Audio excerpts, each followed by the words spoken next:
un territoire grand comme 4 fois la France, couvert à 80% de glace.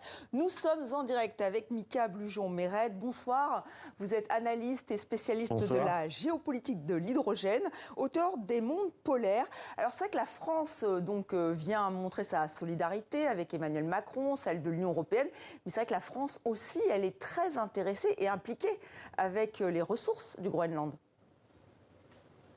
Bien sûr, c'est-à-dire qu'aujourd'hui, au niveau de l'Union européenne, il y a un vrai déficit en matière de matériaux et de métaux critiques en particulier.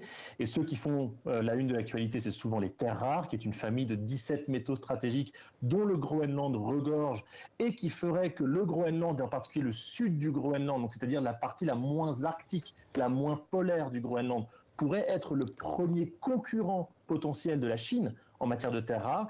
Eh bien, quand on prend les terres rares, quand on prend l'uranium, quand on prend l'anorthosite qui est utilisé pour la fabrication d'aluminium, quand on prend également d'autres ressources particulièrement stratégiques, en fait, on comprend pourquoi la France d'un côté, ses entreprises, mais évidemment l'ensemble des entreprises européennes sont intéressées par le Groenland. Il n'y a pas que le Danemark, évidemment, qui essaye d'exploiter ces ressources dans son territoire. Et Donald Trump aimerait bien exploiter aussi ces ressources. C'est aussi important d'un point de vue stratégique pour les Américains. Ils ont une base militaire et là, ils en ont besoin. Et oui, les deux éléments en fait sont liés, c'est-à-dire que depuis les années 1940-41, ce sont véritablement les États-Unis qui sont les protecteurs du Groenland. Au départ, c'était par rapport évidemment à la Deuxième Guerre mondiale, puis ensuite ça a été par rapport à la guerre froide.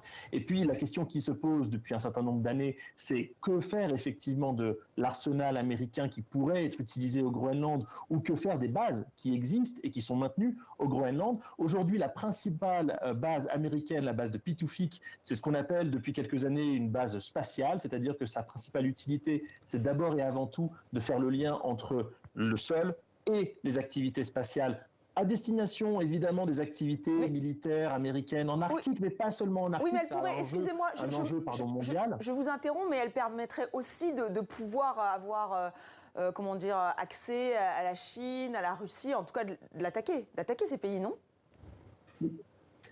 En théorie, oui. C'est-à-dire que si vous voulez effectivement faire passer des missiles balistiques intercontinentaux à travers l'Arctique, c'est-à-dire la route qui serait la plus directe pour toucher éventuellement la Chine, la Russie ou d'autres belligérants potentiels sur le continent eurasiatique, il faut bien avoir une station sur place, au cœur de l'océan Arctique, qui permettent justement de faire cette surveillance, de faire ce positionnement, de pouvoir tout simplement donner la capacité opérative aux États-Unis et à ses alliés de pouvoir effectivement toucher un adversaire de l'autre côté de l'océan Arctique. Maintenant, il n'y a pas que ça, c'est-à-dire qu'il y a effectivement cette dimension-là, mais il y a aussi la dimension où si la Russie veut venir pénétrer dans l'océan Atlantique, eh bien tout simplement, aujourd'hui, ses principales capacités navales sont situées dans la zone arctique. Et donc, pour faire venir ces capacités navales depuis la Russie arctique jusque dans l'Atlantique Nord, eh bien il faut passer pas loin des côtes du Groenland. C'est aussi à ça que cette base peut servir en termes de surveillance. Merci infiniment, Mika Blujon-Mérette, pour ces précisions, pour ces explications. Pardon.